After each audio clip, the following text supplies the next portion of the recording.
otros aspectos es importante tomar en cuenta cuando estamos planeando una enseñanza para el desarrollo de la creatividad? Pues es importante mirar en qué momentos es más oportuno la apertura y la libertad y qué elementos de restricciones son potentes para gatillar los procesos creativos. Las restricciones pueden considerarse tanto desafíos como oportunidades para la creatividad.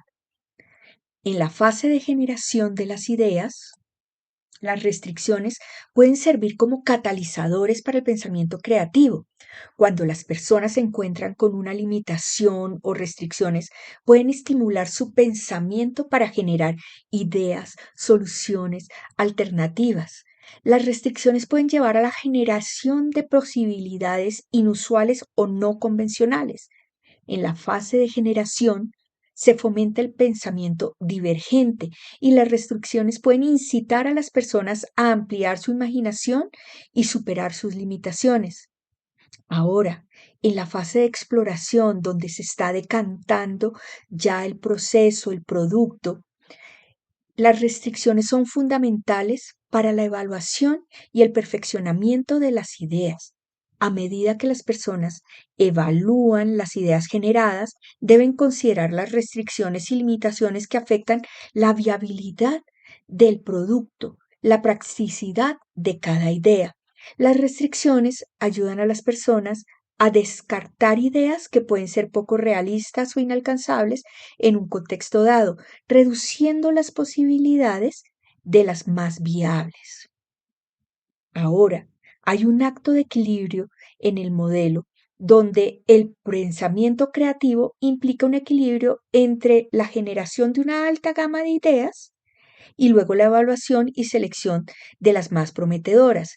Las restricciones ayudan a este equilibrio, orientan la transición de una fase de generación a una fase de exploración al centrar la atención en ideas que pueden funcionar de entre los límites establecidos. Más aún, en algunos casos, las restricciones pueden incluso llevar a soluciones más innovadoras y creativas.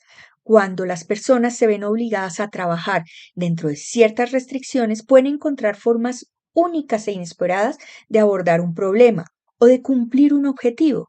Es así que las restricciones pueden fomentar la creatividad adaptativa, donde las personas encuentran enfoques novedosos para superar las limitaciones. Finke-Ward y Smith, desde su modelo Geneplore, nos plantean que las restricciones desempeñan un papel fundamental en el proceso creativo. Pueden estimular la creatividad, alertar a las personas a pensar más allá de lo obvio y considerar posibilidades no convencionales. Y además son importantes para la evaluación y el perfeccionamiento de las ideas, asegurándonos que las soluciones que creamos son viables y se pueden aplicar en los contextos que requerimos. Pero estas restricciones no son cualquiera, sino son trabajadas por diseño en alguna medida por el maestro. ¿Y en qué se ven reflejadas? Básicamente en las tareas y en las condiciones que le pedimos a nuestros estudiantes que realicen cuando les planteamos un desafío. Por ejemplo, si estoy planteando el proyecto final de una de mis asignaturas, las tareas específicas y las condiciones bajo las cuales les pido que desarrollen la actividad se van a constituir en esas restricciones, pero deberían estar diseñadas para jalonar el proceso creativo. Les, les pongo un ejemplo.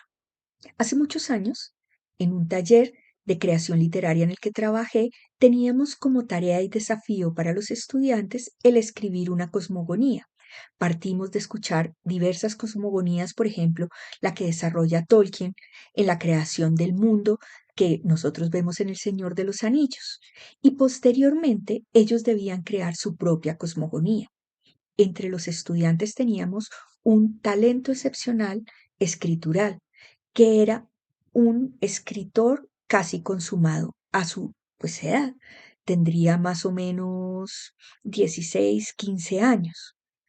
Para esa actividad, porque queríamos que explorara y abriera y ampliara los campos en donde tradicionalmente él venía trabajando y había ya desarrollado un estilo, se le pidió que su producto no podía ser escritural, no podía ser una narrativa. Tenía que escoger cualquier otro formato, pero no podía ser una narración. Y para su solución exploró el campo del teatro y de la actuación. Y lo que desarrolló fue una obra sin palabras en donde el movimiento del cuerpo le permitió generar una idea de cómo surgía el universo desde la cosmogonía que se estaba inventando.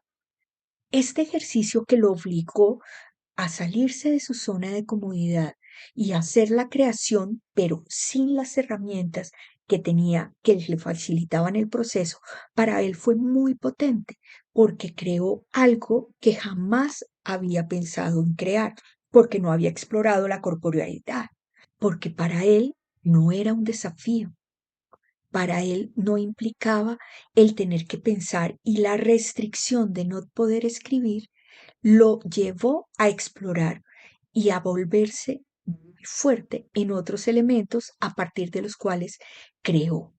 Pero fíjense cómo no fue tan fuerte el desafío que le impidió o lo frustró al generarlo.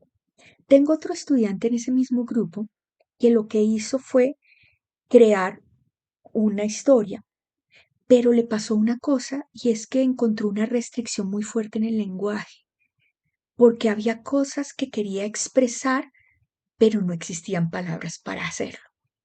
¿Y esto a qué lo llevó? A crear el término soleir. En su narrativa él hablaba de unos seres que existían, pero que en ciertos momentos dejaban de existir, entraban a un estado de no existencia, pero no desaparecían, era un estado. Y no encontraba palabra en el castellano para llamar eso, ni en otros idiomas que él conocía. Luego se inventó el término soleir. Y él hablaba de que estos personajes existían y soleían, y en algún momento dejaban de existir. Teníamos esos tres estados. Fíjense cómo la restricción del lenguaje lo lleva a crear una palabra, que para nosotros puede ser algo como muy simple, pero en términos de su proceso escritural, siendo un muchacho de 14, 15 años, es algo creativamente potente.